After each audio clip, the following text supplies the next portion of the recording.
Alright, settle in my friends, because today we are diving headfirst into something absolutely transformative. Something that has the power to completely reshape your entire life, your success, your happiness, your very identity. Have you ever looked at someone who seems to effortlessly achieve their goals, someone who wakes up early, hits the gym, consistently eats healthy, and just generally crushes it, and thought, how do they do that? What's their secret sauce?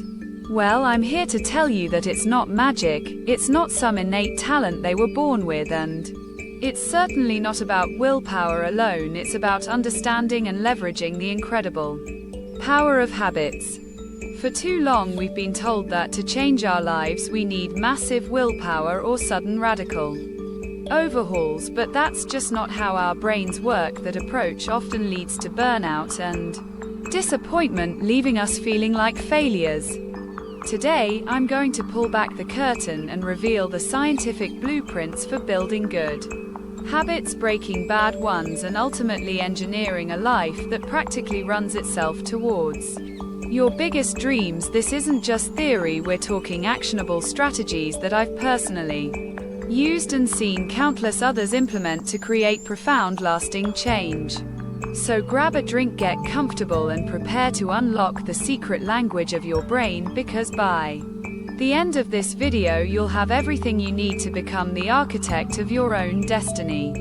Let's start at the very beginning with what a habit actually is. At its core, a habit is simply an automatic behavior, a routine that you perform without conscious thought, often triggered by a specific cue in your environment. Think about brushing your teeth in the morning or reaching for your phone when you hear a notification. These actions happen almost on autopilot because your brain has learned to associate certain triggers with specific responses. This automaticity is incredibly powerful because it frees up your cognitive resources for more complex tasks, saving your brain energy throughout the day. The brilliant author Charles Duhigg, in his book, The Power of Habit, introduced us to the concept of the habit loop, which is a foundational model for understanding how habits work. This loop consists of three distinct parts: a cue, a routine, and a reward, and once you understand these components you gain immense power over your own behaviors. The cue is the trigger that tells your brain to go into automatic mode and which habit to use. It could be a time of day, a location, an emotion, another person, or even a preceding action.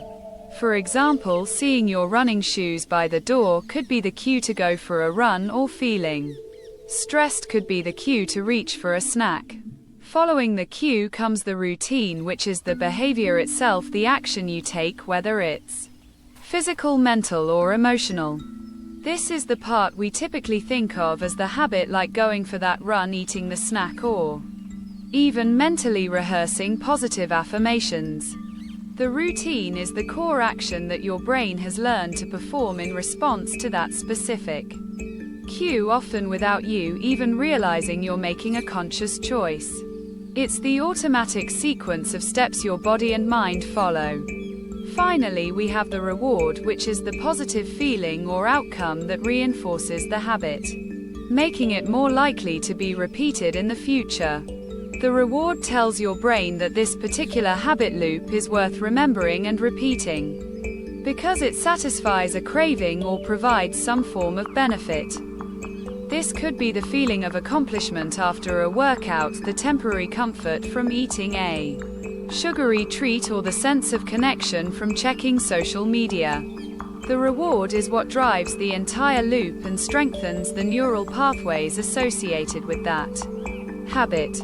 Now here's where it gets really interesting. Your brain is constantly seeking rewards and optimizing for efficiency, so when a habit loop is consistently repeated, the neural pathways become stronger and stronger. This means the habit becomes more deeply ingrained and harder to resist, because your brain has learned that following this specific sequence leads to a predictable and often immediate reward.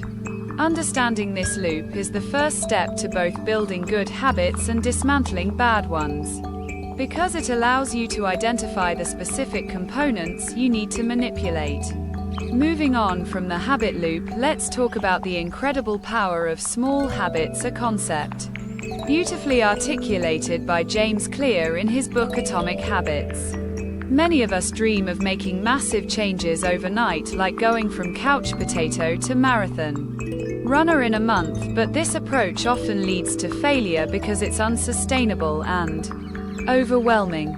Instead, Clear advocates for focusing on tiny incremental improvements, what he calls atomic habits, because these small changes compound over time, yielding astonishing results. Think about it this way: if you improve by just 1% every single day for a year, you won't just be 365% better, you'll be nearly 38 times better, thanks to the magic of compounding. Conversely, if you get 1% worse each day, the decline is equally dramatic, so the direction of your small habits truly matters more than their individual size. This principle emphasizes that small, consistent actions are far more powerful than sporadic bursts of intense effort. The key here is to stop focusing solely on your goals and instead shift your attention to building effective systems. Goals are about the results you want to achieve, like losing 20 pounds, but systems are about the processes that lead to those results, like consistently eating healthy and exercising regularly. When you fall in love with the process and build robust systems, the desired outcomes naturally follow, making your journey much more sustainable and enjoyable. So how do we build these atomic habits and create these powerful systems? James Clear outlines 4 fundamental laws of behavior change, which are essentially a practical framework for engineering your environment and your actions. The first law is make it obvious, and it's all about designing your environment to make good habits impossible to ignore and bad habits invisible. Your surroundings play a huge role in triggering your behaviors, so we need to consciously arrange them to our advantage. This means placing your running shoes by the door if you want to run, or putting your healthy snacks at eye level in the fridge. Conversely, if you want to stop eating junk food, hide it away in a hard-to-reach cupboard, or better yet, don't even bring it into your house. We are creatures of our environment, and by making desired actions more prominent and undesirable actions less so, we significantly increase our chances of success. Another powerful technique under Make It Obvious is habit stacking, which involves attaching a new desired habit to an existing well-established habit. The formula is simple: after I do X existing habit, I will do Y new habit. So for example, after I pour my morning coffee, I will meditate for 5 minutes. This leverages the momentum of an existing routine to seamlessly integrate a new one, making it much easier to remember and perform. The second law is make it attractive, and this focuses on increasing the appeal of your desired habits. Our brains are wired to seek pleasure and avoid pain, so if a habit feels boring or like a chore, we're less likely to stick with it. We need to find ways to make the process itself more enjoyable, or at least associate it with something we already find pleasurable. One fantastic strategy here is temptation bundling, where you pair an action you need to do with an action you want to do. For instance, you might tell yourself, I will only watch my favorite TV show while I'm on the treadmill, or I will listen to my favorite podcast only while I'm cleaning the house. This makes the necessary habit more appealing because it's bundled with an immediate reward you genuinely enjoy. Social influence also plays a massive role in making habits attractive, because we are inherently social creatures who want to fit in and belong. If you surround yourself with people who embody the habits you want to adopt, you'll find yourself naturally drawn to those behaviors. Joining a running club or a book club, for example, makes exercising or reading more attractive, because it provides a sense of community and shared purpose. The third law is make it easy, and this is all about reducing the friction associated with your good habits and increasing the friction for your bad ones. The less effort required to perform a desired action, the more likely you are to do it, especially when motivation is low. We often overestimate the amount of effort required for small tasks, leading to procrastination, so we need to make starting as effortless as possible. The 2-minute rule is a brilliant application of this law, stating that when you start a new habit, it should take less than 2 minutes to do. This isn't about the habit itself being short, but about making the starting point so easy you can't say no. So instead of "I'm going to run 3 miles," it becomes "I'm going to put on my running shoes," or instead of "I'm going to write a book," it becomes "I'm going to write 1 sentence. By making the entry point incredibly simple, you overcome the initial inertia, and once you've started, it's often easier to continue for longer. Reducing friction means preparing in advance, like laying out your workout clothes the night before, or pre-chopping vegetables for healthy meals. The goal is to remove any obstacles that might prevent you from taking that first crucial step.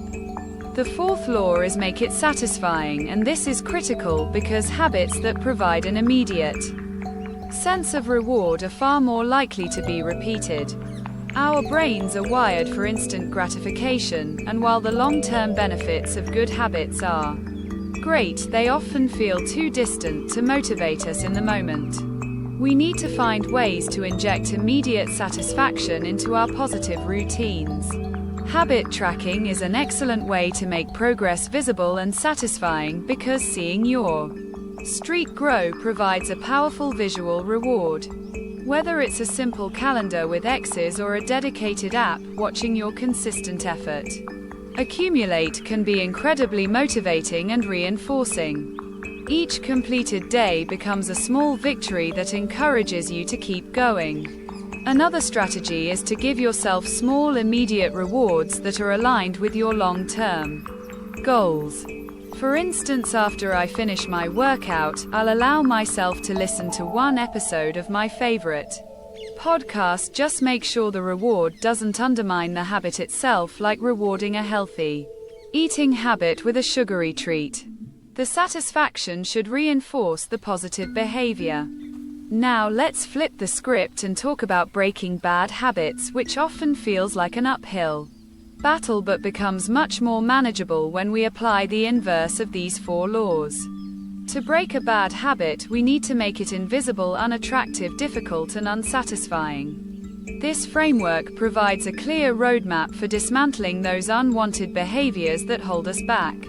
To make a bad habit invisible, remove its cues from your environment, making it harder to trigger. If you spend too much time on social media, delete the apps from your phone or put your phone in another room when you're trying to focus. If you're trying to cut down on unhealthy snacks, don't buy them in the first place, or keep them out of sight in a difficult to reach cupboard. Out of sight truly is out of mind when it comes to triggers. To make a bad habit unattractive, reframe how you think about it and highlight its negative long-term consequences. Instead of seeing smoking as a stress reliever, focus on the damage it's doing to your lungs and your wallet. You can also use temptation bundling in reverse, pairing the bad habit with something you dislike, like only allowing yourself to scroll social media while doing a boring chore. This creates a negative association. To make a bad habit difficult, increase the friction required to perform it, creating obstacles that make it harder to do. If you want to stop watching so much TV, unplug it after each use or hide the remote in a drawer. If you're trying to avoid impulse purchases, freeze your credit card in a block of ice, making it literally difficult to access. The more steps you add between you and the bad habit, the less likely you are to perform it. To make a bad habit unsatisfying, introduce an immediate consequence or accountability for performing it. This could be telling a friend about your goal and having them check in on your progress, or using an app that charges you money if you don't hit your targets. The key is to create some form of immediate negative feedback that makes the bad habit less rewarding in the short term. It's also crucial to understand that breaking bad habits isn't just about stopping a behavior, it's often about replacing it with a healthier one. If you remove a bad habit without replacing the underlying need or craving, you're likely to relapse. Identify the cue and the reward that the bad habit provides, and then find a positive routine that offers a similar reward in a healthier way. For example, if you stress eat, find a different stress relief mechanism like meditation or a quick walk. Finally, let's talk about perhaps the most profound aspect of habit formation, which is identity-based habits. This goes beyond simply changing what you do and instead focuses on changing who you believe you are. Most people approach change by focusing on the outcome they want, like I want to lose 20 pounds. Or I want to run a marathon. But a more powerful approach is to focus on the identity you want to embody. Instead of saying, I want to lose 20 pounds, ask yourself, what kind of person loses 20 pounds? And then act like that person. An identity-based approach shifts your focus from what you want to achieve to who you wish to become. It's about building habits that reinforce the kind of person you aspire to be, because your behaviors are a reflection of your identity. When your habits are aligned with your desired identity, they become much easier to sustain because they're no longer just tasks, they're expressions of who you are. If you believe you are a healthy person, you naturally make healthy choices without needing to force yourself. If you believe you are a writer, you write consistently, not because you have to, but because that's what writers do. To cultivate identity-based habits, start by asking yourself, who is the type of person who could achieve the goal I want? Then begin to prove that identity to yourself with small wins. Every time you perform a habit that aligns with your desired identity, you cast a vote for that person you want to become. These votes accumulate over time, strengthening your belief in your new identity. This shift in perspective is incredibly powerful because it transforms your motivation from external pressure to internal conviction. You're not just doing something to achieve a result, you're doing it because it's who you are. This creates a much more robust and sustainable foundation for lasting change because your habits become an integral part of your self-concept. So my friends, we've covered a lot today, from the fundamental habit loop of cue, routine, reward to the transformative power of atomic habits and the 4 laws of behavior change. We've explored how to make good habits obvious, attractive, easy, and satisfying, and how to invert those laws to break free from bad habits. And most importantly, we've delved into the profound impact of identity-based habits, understanding that true lasting change comes from changing who you believe you are. The journey to building a life filled with intentional positive habits is not always linear. There will be setbacks, there will be days when your motivation wanes, but that's perfectly normal. The key is to not let a single slip-up derail your entire progress. Remember that consistency beats intensity every single time. Be patient with yourself, be kind to yourself, and most importantly, keep showing up. I truly believe that understanding and applying these principles can be one of the most impactful things you ever do for yourself. You have the power to design your environment, to engineer your behaviors, and to ultimately shape the person you become. So what are you waiting for? Pick one small habit you want to start, or one bad habit you want to break, and apply just one of these laws today. Take that first atomic step. Thank you so much for spending this time with me. I genuinely hope this deep dive into the science of habits empowers you to take control of your life and build the future you've always dreamed of. If you found this video helpful, please hit that like button, subscribe for more content like this, and share it with anyone you think could benefit. Your support means the world to me and helps this channel grow. Now go out there and start building those epic habits. You've got this.